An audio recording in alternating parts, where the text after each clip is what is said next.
पुण्यात एका मुलाने दारूच्या नशेत स्वतःच्या जन्मदात्या पित्याला जिवंत जाळून मारल्याची संतापजनक घटना समोर आली आहे। पुण्यातील दांडेकर पूल परिसरात राहणाऱ्या 27 वर्षीय सागर भालेराव याने आपल्या 61 वर्षीय वृद्ध वडिलांच्या म्हणजेच रवींद्र भालेराव यांच्या अंगावर पेट्रोल ओतून त्यांना जिवंत पेटवून दिले।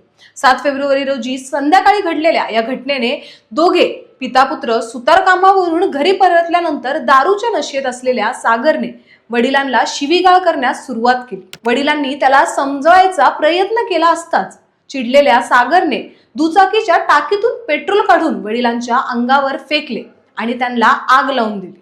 या भयानक घटनेत रवींद्र भालेराव 45% भाजले होते। त्यांना तात्काळ ससून रुग्णालयात दाखल करण्यात आले, मात्र 11 फेब्रुवारी रोजी मध्यरात्री उपचारादरम्यान त्यांचा मृत्यू झाला।